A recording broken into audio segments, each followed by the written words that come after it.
एक बार फिर हम लोग हाजिर हैं जर्नलिस्ट कैफे लेके। जर्नलिस्ट कैफे में। कल बड़ा मामला आने वाला है कि तमाम मुस्लिम संगठन जो प्रोटेस्ट करने जा रही है और उसका जो इसको कहते हैं पिच तैयार करना, ये ओवैसी भाई साहब ने जो है कर डाली है। तो एक तो वक्फ के ऊपर हम लोग डिस्कस कर लेंगे, पाकिस्तान के ऊपर भी डिस्कस करना जरूरी है पूरी तरीके से। वहाँ पे 214 लोग मारे गए हैं, ऐसा बीएलए ने कहा है। 214 लोग मारे गए हैं, जो पाकिस्तान की सेना जो है वो छिपा रही थी। और एक बड़ा बयान आया है कि भाई अब तो रूल ऑफ द गेम जो है वो चेंज होगा, ये पाकिस्तान की तरफ से कहा गया है। और लगे हाथ हम लोग थोड़ा केजरीवाल के ऊपर भी डिस्कस कर लेंगे, परम प्रिय केजरीवाल है ना। विपश्यना से जो है वो फ्री हो गए हैं, तो अब कहाँ आतंक मचाएंगे वो, पंजाब में क्या होगा, ये सारी चीज़ों के ऊपर डिस्कस। और आम आदमी पार्टी में विपश्यना का क्या ये चल रहा है, ट्रेंड क्या चल रहा है? उधर सिसोदिया भी विपश्यना कर रहे हैं, केजरीवाल भी कर रहे हैं। ये ऐसा लगता है कि विपश्यना जो है एक मिस्टीरियस एक्टिविटी हो गया है। हाँ बिल्कुल। तो भाई जब भी मौका मिलता है जाके जिस किसी को भी मौका मिलता है कि वजह से राहुल गांधी विदेश चले जाते हैं, ये लोग विपश्यना में घुस जाते हैं, है ना। ध्यान वान करता है, लेकिन वहां से आने के बाद फिर वही काम शुरू कर देता है। मतलब उद्देश्य विपश्यना नहीं है, कुछ और हो रहा है, कुछ और हो रहा है पर्दे के पीछे। तो खैर, वियतनाम और विपश्यना है। तो पहले तो ओवैसी साहब के बयान पे बड़ा भयंकर भयंकर बयान उन्होंने दिया है। उन्होंने कहा कि भाई जो लोग पाकिस्तान चले गए वो कायर मुसलमान थे, और हम लोग जो यहाँ पे दोयम दर्जे के जो है वो सिटीजन बनाने की कोशिश की जा रही है। तो ये तो मुझे लग रहा है कि सीधे सीधे मुसलमानों को भड़काने का काम कर रहे हैं। भाई उनकी तो फैमिली का इतिहास ही यही रहा है। चाहे आप उनके भाई का बयान याद कीजिए कि उन्होंने क्या बोला था, 15 मिनट चाहिए। तो अब उनको भी मालूम है कि ये वक्फ का जो संशोधन हो रहा है तो उनके हाथ से बहुत सारी चीज़ें निकल जाएंगी। तो जब लेकिन सर इसमें एक बात मैं बताऊं, इसमें एक फैक्ट भी है। अगर आप देखिएगा जिन लोगों ने पाकिस्तान बनाया उसमें बहुत ज्यादा हाथ यूपी बिहार के मुसलमानों का था। यूपी बिहार वालों ने ही पाकिस्तान बनवाया और ज्यादातर सब यहीं रह गए, और सब लोग यहीं रह गए और गए नहीं। एक चीज मैं कहूंगा सर, 1947 में, आज से 75 साल पहले, देश की राजनीति का जो डिस्कोर्स था हिंदू मुस्लिम था। ठीक है, देश का बंटवारा हो गया, मुस्लिम राष्ट्र, उसी समय इसको हिंदू राष्ट्र बना देना चाहिए था। नहीं तो आज क्या हुआ है, आज 75 साल बाद भी आपकी राजनीति का मेन डिस्कोर्स क्या है? हिंदू मुसलमान। हर कोई हिंदू मुसलमान हो रहा है। तो जिस चीज को अवॉइड करने के लिए आपने देश का बंटवारा करवाया, क्या वो खत्म हुआ? क्या वो सॉल्व हुआ? और बढ़ गया, और बढ़ गया भाई, बहुत ज्यादा। तो ये जो बेवकूफी, डॉक्टर अंबेडकर ने इसीलिए कहा था कि ये बंटवारा तब तक पूरा नहीं होगा जब तक एक एक मुसलमान पाकिस्तान नहीं चला जाता और वहां से सारा हिंदू यहाँ नहीं आ जाता है। लेकिन ये बेवकूफी की इन लोगों ने, आपने बंटवारा भी किया, आपको कोई परिणाम भी नहीं मिला। वही हिंदू मुस्लिम आप उस वक्त भी कर रहे थे, आज भी वही कर रहे हैं। ये नेहरू और पूरा गैंग ये इतने ज़्यादा इम्प्रैक्टिकल थे कि जो संवाद है उस जमाने का, नेहरू को ये लग रहा था कि भाई ठीक है बंटवारा हो गया, सिर्फ जो है ना एडमिनिस्ट्रेटिव तरीके से वो एक अलग देश बन गया है। अदरवाइज इसके बीच में कोई वीज़ा लेने की ज़रूरत होगी, आना जाना सब कुछ वैसा ही रहेगा। ये इस तरह के माइंडसेट के साथ जो है इन लोगों ने सिर्फ और सिर्फ, जीना को प्रधानमंत्री बनना था, नेहरू को प्रधानमंत्री बनना था, और इसके चक्कर में इन लोगों ने ये। लेकिन इसमें महात्मा गांधी का क्या रोल रहा? महात्मा गांधी का रोल बड़ा ही कंफ्यूज्ड रोल है। कंफ्यूज्ड, और मैं तो कहूंगा कि उन्होंने ध्यान ही नहीं दिया कि भारत के लोग क्या चाहते हैं, कांग्रेस के लोग क्या चाहते हैं। जैसे सरदार पटेल को नजरअंदाज करके नेहरू को उन्होंने बना दिया प्रधानमंत्री, जबकि कोई भी कांग्रेस इकाई कोई भी नहीं चाहती। एक ने भी नेहरू को ये तो कहना पड़ेगा कि आज जो देश के अंदर में जो स्थिति है, जो वातावरण है, जो डिस्टर्बेंस है, उसके लिए ये लोग जिम्मेदार तो हैं, इसमें कोई डाउट नहीं है। लेकिन वापस हम लोग ओवैसी पे आते हैं। ओवैसी ने जो उस पर मैंने कहा, ओवैसी ने कहा कि जो कायर थे वो चले गए और हम लोग बचे हुए हैं। इस पे मैंने कहा कि उसकी बात में सिर्फ इतना है कि जिन लोगों ने पाकिस्तान का बंटवारा करवाया वो गए नहीं, वो रह गए। सब लोग गए नहीं, वो रह गए। इसीलिए जो मुझे लग रहा है कि जिस तरीके से इसने भड़काने की कोशिश, हाँ भड़काने की कोशिश तो है। क्या कह रहे हैं ये कह रहे हैं कि देखिए कि हमें नमाज नहीं पढ़ने दिया जाएगा। भाई कहा गया हमें कि अपने घर में ही जुमे की नमाज कर लो, क्यों करेंगे? ये इस तरह की चीज़ें भड़काने वाली बात, बिल्कुल भड़काने वाली बात। अब सवाल तो बड़ा सिंपल है कि भाई अभी तक क्या होता आ रहा था?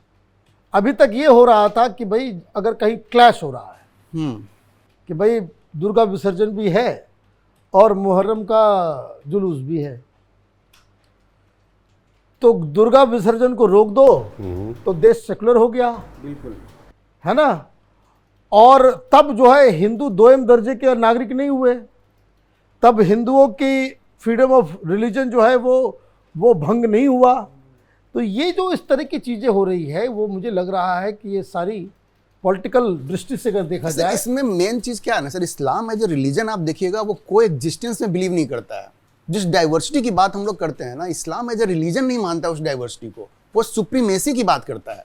वो कहता है हम सुप्रीम हैं और हमारे साथ रहना है तो हमारे टर्म्स पे रहना पड़ेगा। आप बोलिएगा ना कि ठीक है दशहरा भी साथ में हो सकता है, जुमा भी हो सकता है, लेकिन नहीं, अब थोड़ा सा रंग हम पे नहीं पड़ना चाहिए, हमारी मस्जिद पे नहीं पड़ना चाहिए। अब ये कैसे हो सकता है भाई? आप जुमे की नमाज पढ़ते हो तो सड़क जाम होती है कि नहीं?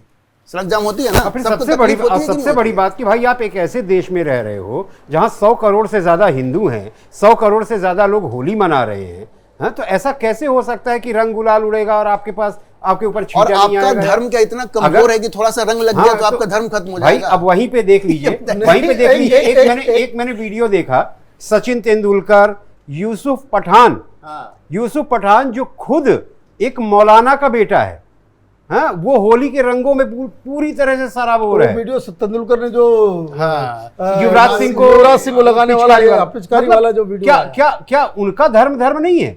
अरे भाई वो तो छोड़ दो, अभी वो हरा कुर्ता वाला भदौरिया जो समाजवादी उसका अच्छा, वो वीडियो हमेशा हरा कुर्ता क्यों पहनता है? वो तो मुसलमानों को टोपी पहनाने के लिए, वो जो है वो बाकायदा होली का वीडियो जो दिया है उसमें मुसलमान लोग आकर के लाइन लग करके रंग अबीर खेल रहे हैं, तब धर्म वर्ष नहीं हुआ। मतलब देखिए, मैं बात बहुत ऐसे लड़ने का बहाना खोजना है और कुछ नहीं। मैं ये कह रहा हूं कि ये सब राजनीति से प्रेरित है। ये जो ओवैसी ने अचानक से जो ये बवाल काटा, ये सब भड़काने के लिए कि तुम्हारी मस्जिदें जा रही है, तुम्हारी दरगाहें छीनी जा रही है, तुम्हारा जो है वक्फ के ऊपर जो है वो सिर्फ उकसाने का काम है, सिर्फ उकसाने का। अब ये जो वक्फ का जो मसला है, अब देखो किस तरीके से मैंने मुस्लिम अपीजमेंट का जो उसको कह सकते हैं कि लक्ष्मण रेखा हर पार्टियां, वो खास करके इंडी गठबंधन, मैं बार बार क्यों कहता हूं कि there is a competitive communalism in this country, कि ये जो तमाम लोग जो है पार्टियां, मुसलमान कौन मेरे साथ ज्यादा आ जाए, कौन कैसे हमारे साथ। इसीलिए कुछ लोगों ने कहा था कि यार मुसलमानों को वोट देने का अधिकार कुछ समय के लिए रोक दीजिए, फिर देखिए किसका कितना प्रेम उमड़ता है सेकुलरिज्म के लिए। वो तो बेकार सजेशन है। वो सजेशन नहीं, मैं कह रहा हूं उसको चेंज करने का वो पॉसिबल भी नहीं है। मैं भी एग्री नहीं करता। मैं एक बात कह रहा हूं, प्रैक्टिकल बात है कि वो आप कोई सिटीजन है, वो अलग कहानी है, वो सिटीजन को तो आपको राइट देना ही पड़ेगा। वो सब बेकार का पॉसिबल ही नहीं है, वो पॉसिबल नहीं है। Look what one should fight the idea. ये लोगों की जो राजनीति का जो पूरा कोर है उसको समझो। अब इन लोगों ने तो ये कर दिया कि भाई वक्फ वाला है, अब उसके जवाब में क्या हुआ, ममता बनर्जी ने होली पर रोक लगा दिया। मैंने बहुत सारे अपने बंगाली दोस्तों से पूछा, वो बंगाल का सबसे बेस्ट होली खेला जाता है वो विश्व भारती यूनिवर्सिटी में, वो जो शांति निकेतन में, उसमें आपने सारी चीजों को रोक दिया। क्यों? किस 4 लोगों को खड़ा कर दिया, बोला भाई इससे इन्वायरमेंट खराब हो रहा है। तो अभी MIM के नेता ने कहा कि मेरी 40% यहाँ आबादी हो गई है और अब हम लोग जो चाहेंगे वही होगा। तो किस दिशा में आप जा रहे हैं ये देख लीजिए। तो ये आप नहीं, तो वो 40% हो गए, तो 40% का वोट लेने के लिए ही तो ये सब हो रहा है। और झारखंड कहानी तो वही है, कहानी वही है। दूसरा देखो, कर्नाटक के अंदर में 4% कॉन्ट्रैक्ट, मतलब सरकारी कॉन्ट्रैक्ट में आप मुसलमान, संविधान बार बार कह रहा है कि भाई धर्म के नाम पे आप रिजर्वेशन नहीं दे सकते, धर्म के नाम पे आप रिजर्वेशन नहीं दे सकते। There are different ways and means to do it.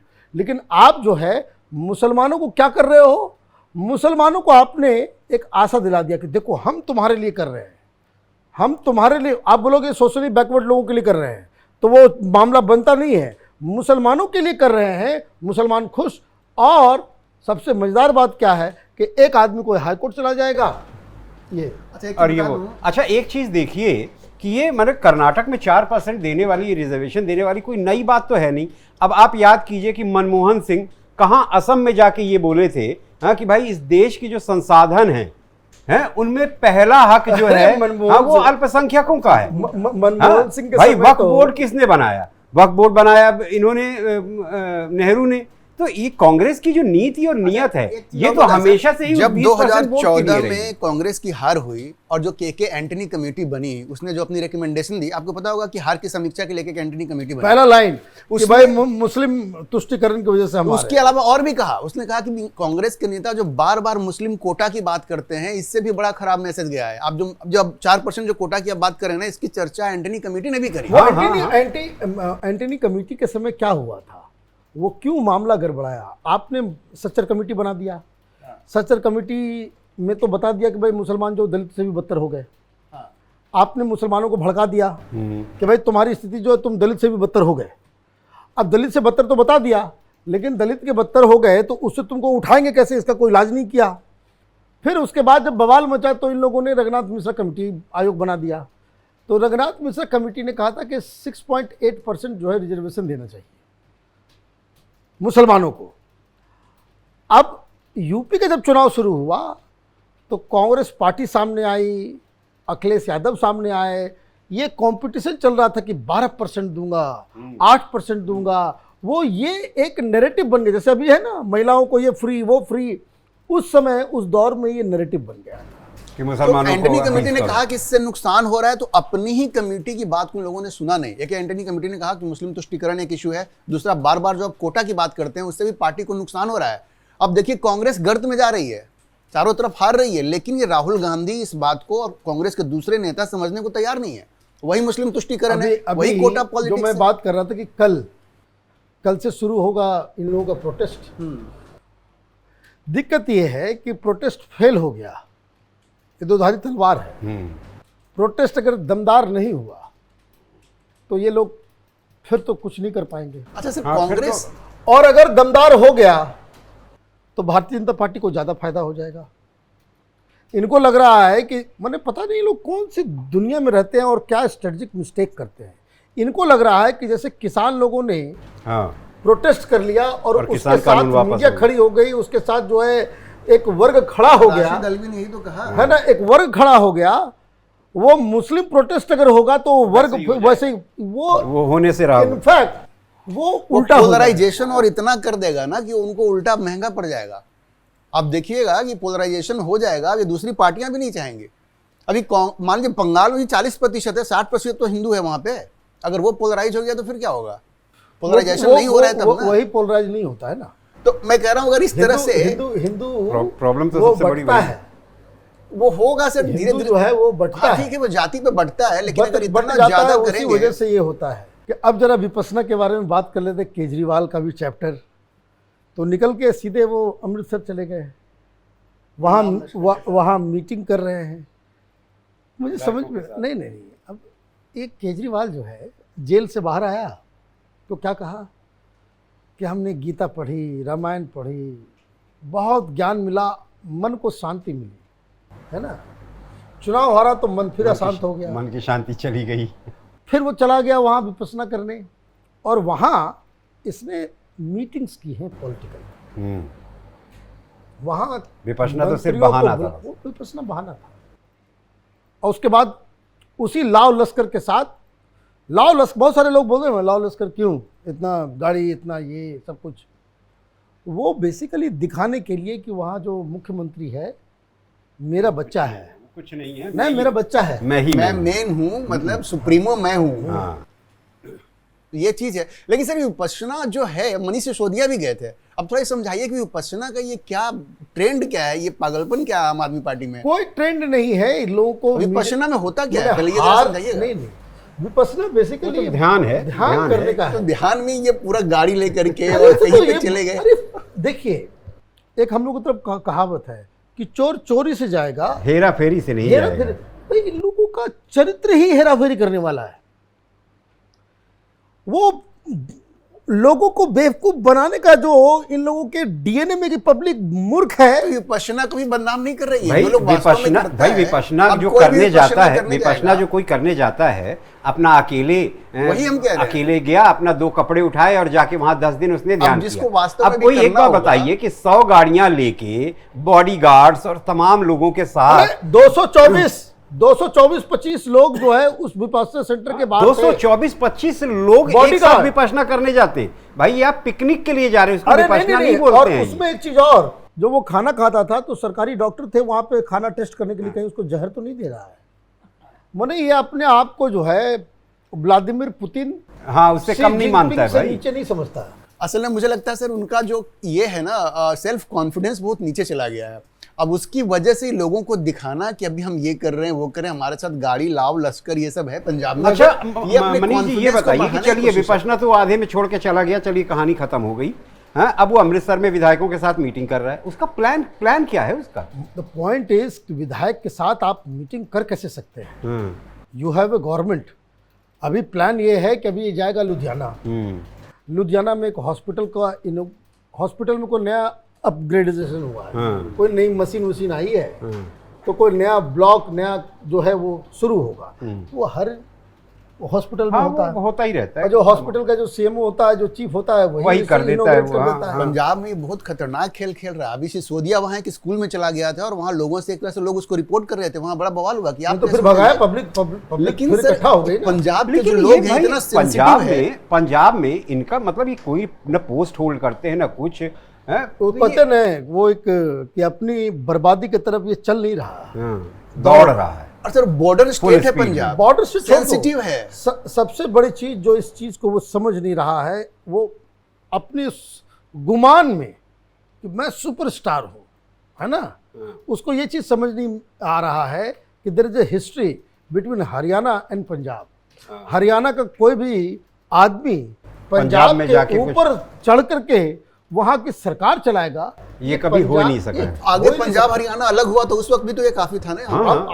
आप ऐसे ही समझ लो कि भाई कोई बंगाली जो है जाकर के उड़ीसा में जाकर के छा जाए, वो इम्पॉसिबल है, वो इम्पॉसिबल है। तो एक तरह से नेशनल सिक्योरिटी को थ्रेटन कर रहे हैं, जिस तरह से जाकर के वहां पे अपना दबदबा बढ़ाने की कोशिश कर रहे हैं। देखो भाई, मैं तो शुरू से कर ये रहा हूँ कि बहुत he ही has खतरनाक been a threat to the nation right from the beginning। अच्छा, इस केजरीवाल को कंपेयर कीजिए 2013 के केजरीवाल से, वो रेनॉल्ड का पेन लेकर के, वो नीली वैगन आर लेकर के। देखिए, जो लोग नहीं जानते हैं उसको वो कंपेयर करें, हम तो जानते हैं उसको। उस समय भी वैसा ही था जैसा अभी है। अभी जिस लेवल का फ्रॉड है उस लेवल का फ्रॉड उस समय भी था, वो तब भी था।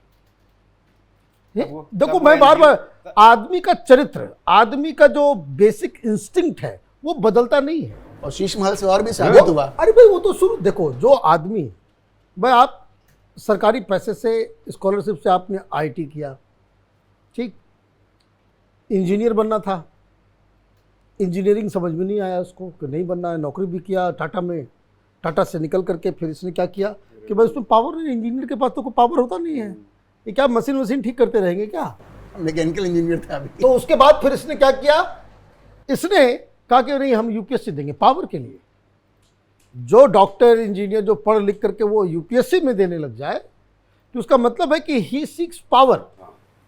आईटी का बंदा जिसको पैसे कमाने हैं वो मैनेजमेंट करता है, एग्जैक्टली, वो विदेश जाता है, वो पैसे करेगा, कमाता है, वो हाँ। उसकी सैलरी पे वो, और जिसको पावर चाहिए होता है वो यूपीएससी देता है। यूपीएससी में आया तो देखा कि अरे ये तो बहुत लंबा टाइम लग जाएगा सेक्रेटरी वगैरह बनने के लिए, तो उसको लगा इसमें भी पावर नहीं, वो रेवेन्यू सर्विस में गया ना। तो इतना फ्रॉड है कि उसने नौकरी रहते हुए उसने विदेश का जो है वो ले लिया कि फॉरेन स्टडी टूर पे जाएंगे। स्टडी टूर पे अगर आप गए, वहाँ से स्टडी करके आते, कुछ रेवेन्यू सर्विस में ही कुछ क्रांतिकारी काम करते, तब भी कहते कि भाई नमक हलाल आदमी है ना, कि जिस चीज में जिसका खा रहा है उसको वो वापस कर रहा है। वहाँ क्या क्या इसने, वहाँ जाकर के अमेरिका में जाकर सेटिंग वेटिंग कर ली, ये वो कर लिया, वो कर लिया, और यहाँ आकर के एनजीओ खोल दिया। एनजीओ भी चल रहा है, नौकरी भी कर रहा है। हाँ, इसके ऊपर ये भी आरोप है। इसकी कुटिलता, मतलब इसकी बेईमानी है ना, ये वो कर करा करके फिर बाकी की कहानी है। अभी पंजाब के अंदर में व्हाट इज गोइंग ऑन कि वो पूरा एक ऐसा इन्वायरमेंट, ऐसा नैरेटिव क्रिएट करेगा कि भगवंत मान को इस्तीफा देना पड़ेगा। अच्छा। वो ऐसा उसको नीचा दिखाएगा कि बस। नहीं, लेकिन एक बात बताइए, भगवंत मान अगर इस्तीफा दे भी देगा तो अरविंद केजरीवाल का वहां सीएम बनने का चांस बिल्कुल नील है। सीएम बनना नहीं है ना, पावर। हाँ। Power is power. भाई सोनिया गांधी पीएम नहीं थी। हाँ, किसी और को सीएम बना देगा। भाई सोनिया गांधी पीएम नहीं थी, पीएम से कम पावर था। नहीं बिल्कुल नहीं, कहीं लेकिन ज्यादा ये ही भी था, कहा जा रहा है कि कहीं भगवंत ज्यादा ही मान था। भी अपना गेम खेल रहा है। वो अगर ऐसी कोशिश करेगा तो भगवंत मान अभी विद्रोह कर देगा। एकदम बिल्कुल सही बात करो। वहां कुछ जो है ना बवाल चल रहा है। कोई बता रहा था मुझको कि बीच में ऐसा हुआ था कि कोई बाय इलेक्शन था, तो उसने किसी को कह दिया कि भाई उम्मीदवार होना, वो मुख्यमंत्री ने कह दिया। और वो जो है वो सिसोदिया का फोन आ गया कि नहीं वो उम्मीदवार नहीं, वो दिल्ली में हम लोगों ने तय किया है, ये उम्मीदवार होगा। और जो वो पागल हुआ, 3 दिन तक कमरे के अंदर जो है ना वो अपना मस्त गाली देता रहा और 3 दिन तक बाहर नहीं आया। तो फिर उसको मनाया गया, तब वो बाहर आया। भगवंत मान को हटाना इतना आसान नहीं होगा वहां पे, हाँ, क्योंकि वहां से पंजाब से खबर आ रही है आसान कि नहीं वो होगा। भी अपना ग्रुप बना रहा है और वो पार्टी तोड़ भी सकता है। 30-35 तो उसके साथ हैं। ये तो भगवंत मान के साथ भगवंत ना, मान हाँ। के साथ है। होता क्या है, देखो इतना ज्यादा विधायक है, एकदम लगभग मेजोरिटी होता है, तो क्या होता है कि स्टेट के पास बहुत सारी चीज़ें होती है। उसका डायरेक्टर बन गया, उसका मेंबर बन गया, उसका किसी को मंत्री बना दिया, किसी को कुछ कर दिया, किसी को कुछ कर दिया। क्योंकि ये लोग कोई माने कोई विचारधारा वाले तो नहीं है। तो हाँ, माल बिल्कुल, चाहिए इन माल लोगों चाहिए को। बस। हाँ, वो तो साबित हो ही गया माल सब। कमाने के लिए राजनीति में ये लोग, तो वो एडजस्ट नहीं हो पाता है। तो जो एडजस्ट नहीं हुआ वो विरोध में चले जाते हैं। और वो जाते होंगे चीफ मिनिस्टर के पास, बोलता होगा कि भाई हम तो क्या करें, ये तो हमारा ही दिक्कत है यहाँ पे, वहाँ हम बार बार फोन। अच्छा सर, एक चीज में लगता है, आपको लगता है कि ये अरविंद केजरीवाल की राजनीतिक वापसी हो पाएगी? क्योंकि देखिए, किसी का ऑबिचुरी तो नहीं लिखना चाहिए, लेकिन प्रॉब्लम केजरीवाल के साथ ये है कि इनकी पार्टी की कोई विचारधारा नहीं है। देखो विचारधाराहीन पार्टी है ये। सत्ता चाहिए हर हाल में, बस इतना ही है। एक कहने के लिए है कि ऑबिचुरी नहीं लिखना चाहिए, दिस मैन इज गॉन। अब वापसी मुश्किल है, क्योंकि कैडर बिल्कुल इनका है। खत्म। कोई भाई आइडियोलॉजी हो तो नहीं, मतलब अब कर भी एक सकता चीज है। ये देखिए ना कि भाई इनका जो है सिर्फ पंजाब में पावर है। पंजाब में इनका शासन प्रशासन कैसा चल रहा है वो सब जानते हैं। अभी पंजाब में और चुनाव हो रहा है। 2027 में चुनाव है, और 2 ही महिलाओं साल को तो पैसा बचा भी है। नहीं दिया अभी तक। वही तो 2 ही साल बचा है। हाँ, तो पंजाब में इनका जीतना मतलब बहुत बहुत मुश्किल है। और अगर पंजाब में नहीं जीते, दिल्ली की जमीन छीनी गई है इनसे, तो फिर ये तो खत्म एकदम पूरी तरह से, इनका अस्तित्व पूरी तरह से खत्म हो जाएगा। अगर आइडियोलॉजी होती तो कैडर भी चार्ज अप रहता है। अभी मैं बस बता दूं, बहुत सारी चीजें हो सकती है। गोवा में कुछ लोग 1-2-3 विधायक है, वो वहाँ पार्टी टूट जाए। गुजरात में वैसे ही बवाल मचा हुआ है, पार्टी जो है वो वहाँ पे इसकी पार्टी जो है टूट टूट के ख़त्म हो जाए, तो इसका मतलब क्या होगा मालूम है? ये जो नेशनल पार्टी बना हुआ है ओहदा, वो भी जाएगा। वो सारी चीज़ें वो जो है मुझे एक चीज और कहना चाहते हैं कि भारत की राजनीति में केजरीवाल ये जो जहर बोया है फ्रीबीज वाला, हर स्टेट गवर्नमेंट पे ही असर पड़ रहा है। सब आपको जगह क्या ही लगता है, असर राजनीति को पड़ रहा है। बर्बाद कर दिया। अब बिहार में आप देखिए ना, बिहार की वित्तीय स्थिति इतनी खराब है और तेजस्वी कह रहा है कि इसलिए हम मैं पैसा कहता हूँ कि देंगे। He is a political virus. हाँ, एक्चुअली अब एक वायरस के बारे में बात कर लेते हैं, पाकिस्तान के बारे में डिस्कस कर लेते हैं। हाँ, पाकिस्तान में तो बेइज्जत हो गई, पाकिस्तान की सेना और सारे लोग बुरी तरह से उनको जवाब देते नहीं बन रहा है। दबाव इतना हुआ कि डीजी ISPR को प्रेस कॉन्फ्रेंस करना पड़ा और विजुअल्स दिखाना पड़ा।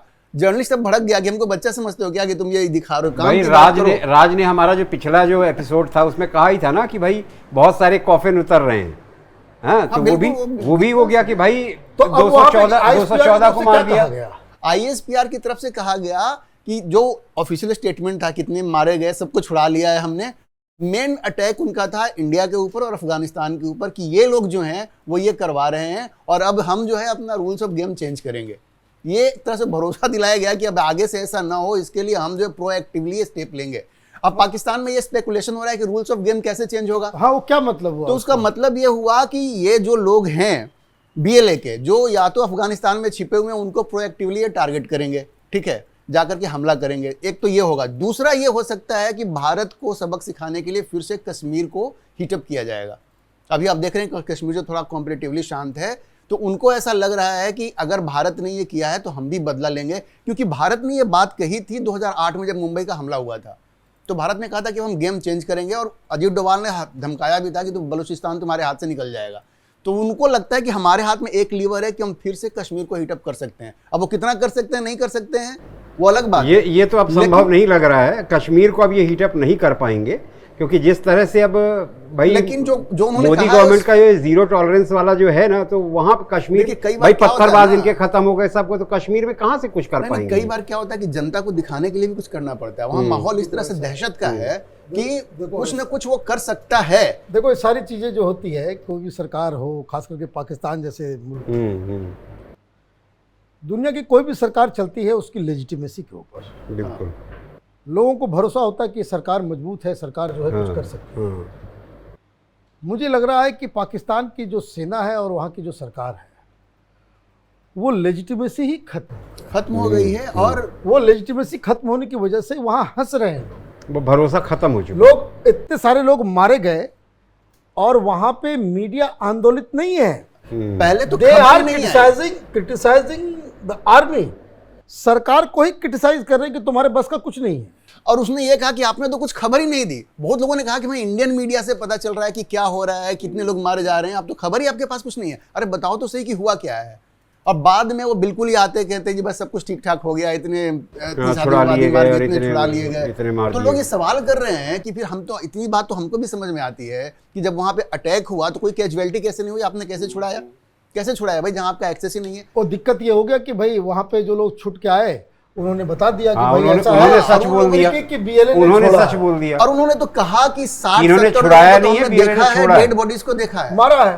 वो 217 लोगों की मौत हुई है वहां पे, जिसको मार लोगों ने दिया। क्या किया, कुछ को मारा और कुछ लोगों को ग्रुप्स में लेकर के वो पहाड़ी में चले गए। इनको कहा कि हमारे लोगों को छोड़ो, लेकिन ये पाकिस्तानियों ने, ये तो कभी बार्गेन करने वाले हैं नहीं, उन्होंने कहा कि नहीं हम नहीं छोड़ेंगे, तो उन्होंने एग्जीक्यूट कर दिया। और कल रात में प्रेस रिलीज आई है उनके कि भाई हमने तो सबको मार दिया। बताइए। तो अब ये सारी चीजें हो गई। अब ये जो गिदर भपकी दे रहा है कि रूल ऑफ गेम जो है ये अपनी ऑडियंस के लिए है, वो बेसिकली हाँ इकबाल जो से कायम जो करने वहाँ के की लिए। ऑडियंस, तुमने दो बातें कही। एक तो अफगानिस्तान का बॉर्डर तो ये लोग क्रॉस करे ना, वो तो कर सकता है, अगर पाकिस्तान ने किया तो इसका रेमिफिकेशन बहुत ही खराब होगा। बहुत खराब होगा। दूसरा, ये वो पाकिस्तान के लिए रेमिफिकेशन खराब होगा। कारण क्या है, जो खबर आ रही है कि वहाँ जो टीटीपी है, टीटीपी, हाँ, पाकिस्तान के अंदर ऑपरेट करने वाला तालिबान और BLA और अफगानिस्तान, ये सारे संगठन जो है वो वहाँ के आर्मी के खिलाफ जो है लामबंद हो गए। एक दूसरी चीज, अभी वहाँ कल एक एग्जीक्यूशन हुआ अमेरिका के साथ मिलके। इन लोगों ने ISIS का एक आतंकी को मारा है। उसको मारा है। तो वो भी एक अलग बवाल मच रहा है उस तरह के जिहादी कम्युनिटी के अंदर कि ये पाकिस्तान जो है ये क्या कर रहा है। एक लेकिन सर बड़ी खतरनाक खबर मीडिया में आई है। कुछ हमास के लोग हैं जो पाकिस्तान ऑक्युपाइड कश्मीर में देखे गए हैं कुछ समय पहले की जो खबर वो दूसरा पार्ट है जो तुम, तो एक तो अफगानिस्तान को डील कर लेता है। Afghanistan is going to become a big problem for Pakistan. ये जो नाच रहे थे ना कि हम फतह कर ली और अफगानिस्तान, इस बार तो सदमे में बिल्कुल वहाँ पूरा देश अभी जो है वो स्थिति नहीं है। रही बात हिंदुस्तान की, हिंदुस्तान के खिलाफ काम करने के लिए पैसे बहुत चाहिए। ये कश्मीरी ऐसे लोग हैं, बिना पैसे लिए जो कौम पत्थर नहीं चलाती। बात समझो, वो इनका कहाँ से कि पत्थर चलाने के लिए भी, मतलब वो सारी चीज़ें जो वो पाकिस्तान स्पॉन्सर्ड जो है ना, वो रियल सेंस में स्पॉन्सर्ड है। बिना माल के वहाँ कुछ नहीं हो सकता और उनकी ये हालत ख़राब है। अब ये देखो, ये हम लोगों को हिंट ले लेना चाहिए। वो जो हमारा पायलट जो रख लिया था और जो वहाँ मीटिंग हुई, वहाँ पे बाजवा जो है वो थर-थर काँप रहा था और ये कहा कि भाई तुरंत इसको जो है वापस कर दो अभिनंदन को, घंटे भर में, नहीं तो ये घंटे भर में हमला हो जाएगा। अभी जो पाकिस्तान का डिफेंस मिनिस्टर ख्वाजा आसिफ, यही उसी ने पार्लियामेंट में कहा था। अभी वही फिर से उसको बना तुरंत दिया कर दो, नहीं तो घंटे भर में जहाज आ जाएंगे आ जाएगी। हम जो एग्जैक्ट जो स्थिति है पाकिस्तान की, Pakistan can not afford 2 days of war. वो 2 दिन नहीं लड़ने के लिए भाई, जहाँ मनीष जी जहाँ खाने को नहीं है, हाँ तो वो युद्ध कैसे अफोर्ड कर सकता है? सर इसके लिए हम लोगों को चुपचाप, हम वेरी श्योर कि यहाँ की एजेंसी चुपचाप नहीं बैठी होंगी, क्योंकि जो कर्ज ले करके F-16 फाइटर जेट और F-17 खरीद सकता है, वो आपके यहाँ आतंक भी भड़का सकता है। वो देखिए, वो हमको लगता है कि इसलिए हम लोग उसको इजीली लाइटली नहीं लें। एजेंसी नहीं ले रही होगी, हम वेरी श्योर। और हमारा डोभाल साहब जो है वो हाँ, ये पाकिस्तान और सिर्फ डोभाल का इतना खौफ है वहाँ हाँ सही में डोभाल का भयानक खौफ है। वहाँ पे टेलीविजन में चलाता है कि जो अभी वहाँ कहने से 6 साल तक जो है वो वहाँ पे भिखारी बन के रहा, तो रेडी पटरी पे काम किया, रिक्शा चलाता था और जासूसी करता था, दुनिया का सबसे बेस्ट जासूस है, ये पाकिस्तान वाले बताते हैं कहानी। तो खैर, तो आज इतना ही रखते हैं, अगले सप्ताह फिर मुलाकात जरूर होगी। वक्फ बोर्ड के ऊपर जो प्रोटेस्ट चलेगा कल से, उसके ऊपर डिस्कस करेंगे। राहुल गांधी विदेश से लौट के आएंगे तो भी हम लोग उसके ऊपर डिस्कस करेंगे कि वियतनाम में वो क्या करने चाहिए, और अक्सर चले जाते हैं। तो आज का प्रोग्राम यहीं पे ख़त्म करते हैं। अगर आपको वीडियो पसंद आया तो आप इसे लाइक कीजिएगा, और जो टॉपिक्स जिसके ऊपर आप डिस्कस हम लोगों की बातचीत सुनना चाहते हैं, कमेंट बॉक्स में ज़रूर उसको बताइएगा। धन्यवाद।